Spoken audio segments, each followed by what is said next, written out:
Kellyanne Conway. Ms. Conway, welcome to the White House North Lawn, which will become a familiar place for you, I think, for the next few years. Let me begin with this question. The presidency is about choices, so I'm curious why President Trump chose yesterday to send out his press secretary to essentially litigate a provable falsehood when it comes to a small and petty thing like inaugural crowd size. I guess my question to you is, why do that? Chuck, the president did many things yesterday and the day before that are very meaningful to America. He signed executive orders to stop Obamacare and all of its problems. Millions of people have lost their insurance, their doctors, their plans. So that stops right now. He's going to replace it with something much more free market and patient-centric in nature.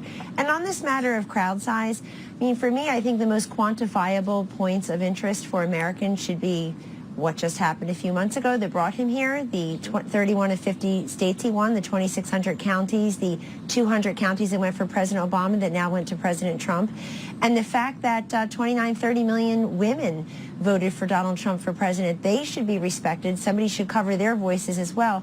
I'm about things that are quantifiable and important. I don't think ultimately presidents are judged by crowd sizes at their inauguration. I think they're judged by their accomplishments. And we know that President Obama and his accomplishments, so there's a lot of unfinished business there. And on this matter of crowd size, I think it is a symbol for the unfair and incomplete treatment that this president often receives. I'm very heartened to see Nielsen just came out with the ratings, 31 million people watching the inauguration. President Obama had 20.5 million watching his second inauguration 4 short years ago. So we know people are also watching the inauguration on different screens and in different modes, and that there was, for me, there was a prediction of a downpour of rain. I think that deterred many people from coming, but no question, there were hundreds of thousands of people out on the mall. All right, Kellyanne, let me stop you here because you make a very reasonable and rational case for why crowd sizes don't matter. Then explain. You did not answer the question. Why did the president send out his press secretary, who's not just the spokesperson for Donald Trump, he also serves as the spokesperson for all of America at times. He speaks for all of the country at times. Why put him out there for the very first time in front of that podium to utter a provable falsehood? It's a small thing, but the first time he confronts the public, it's a falsehood? Chuck, if we're going to keep referring to our press secretary in those types of terms, I think that we're going to have to rethink our relationship here. I want to have a great open relationship with our press, but look what happened the day before, talking about falsehoods. We allowed the press to come into the Oval Office and witness President Trump signing executive orders. And of course, the Senate had just confirmed General Mattis and General Kelly to their 2 posts, and we allow the press in, and what happens almost immediately? A falsehood is told about removing the bust of Martin Luther King Jr. from the Oval Office. That's just flat out false. And it was corrected immediately. Chuck, why was it said? Chuck, why was it said in the first place? Because everybody is so presumptively negative. Climb into the head of that reporter. No, that it's okay. No, excuse me. Oh, no. That reporter was writing on behalf of the press pool. That falsehood got spread 3,000 times before it was corrected. Excuse me. It does not excuse, and you did not answer the question. I did answer your question. No, you did not. You did not answer the question of why the president asked the White House press secretary to come out in front of the podium for the first time and utter a falsehood. Why did he do that? It undermines the credibility of the entire White House press office on day one. Don't be so overly dramatic about it, Chuck. You're saying it's a falsehood, and they're giving Sean Spicer, our press secretary, gave alternative facts to that. But the point remains. Wait a minute. Alternative facts? Alternative facts, 4 of the 5 facts he uttered. The one thing he got right was Zeke Miller. 4 of the 5 facts he uttered were just not true. Look, alternative facts are not facts. They're falsehoods. Chuck, do you think it's a fact or not that millions of people have lost their plans, their health insurance, and their doctors under President Obama? Do you think it's a fact that everything we heard from these women yesterday happened on the watch of Barack Obama? He was president for 8 years. Donald Trump's been here for about 8 hours. Do you think it's a fact that millions of women, 16.1 million women, as I stand here before you today, are in poverty along with their kids? Do you think it's a fact that millions don't have health care? Do you think it's a fact that we spent billions of dollars on education in the last 8 years only to have millions of kids still stuck in schools that fail them every single day? These are the facts that I want the press corps to cover, and this is why I'm here at the White House, I understand to change what I don't awful understand numbers is like that. That is not what yesterday was about.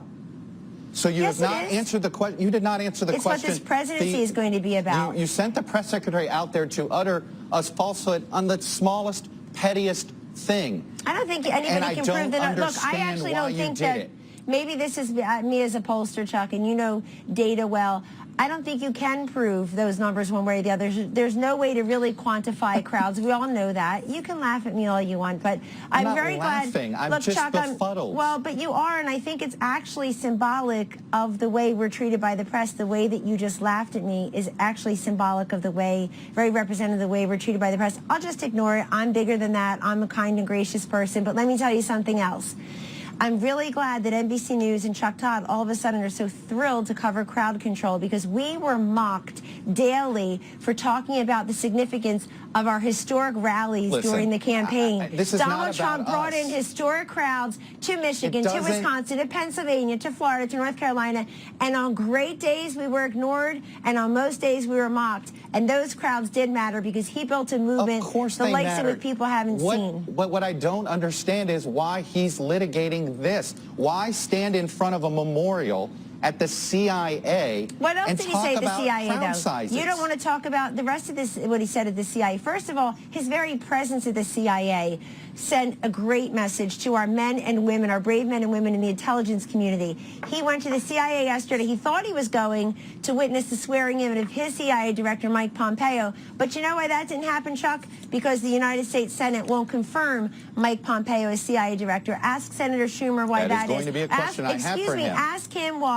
Ask him why Donald Trump as president has nominated 21 of the 21 cabinet positions only to have 2, grand total of 2 confirmed while he takes office. So the Democratic Senate wants to hold up Treasury, Commerce, Energy, Education, the list goes on. We should have the respect and deference of having a cabinet seated so this peaceful transition of power occurs properly. But he went to the CIA because lies have been told about his relationship and his respect for the intelligence community. So he went right there. We had over 1,000 requests to attend. We can only accommodate 300 or 400. And he embraced the intelligence community. Can I ask you to tell me what lies about the intelligence community were uttered about President Trump's relationship with the intelligence community? That he doesn't respect them? Do you think what outgoing CIA director said yesterday in a statement, using the vocabulary, the language he used about our new president of the United States, somehow, quote, improves our relationship with the intelligence community?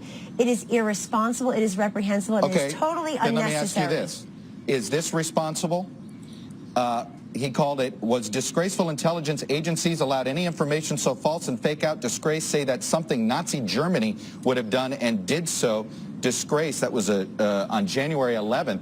Was it right to compare the intelligence community with Nazi Germany? What's not right, Chuck, is that the day before, you had people releasing a dossier full of junk and lies and fake news. And why did they release the dossier? Because people knew that Russian hacking was fading from view as an election that had been totally dismissed as having any credibility or nexus towards our election results. Hillary Clinton lost that election fairly and squarely, basically running on the same messages we heard here yesterday in Washington, D.C. and elsewhere. I heard like a repeat. It was this awful sequel. As awful as the original. We just litigated all this in the campaign, and they came to Washington and said the same thing.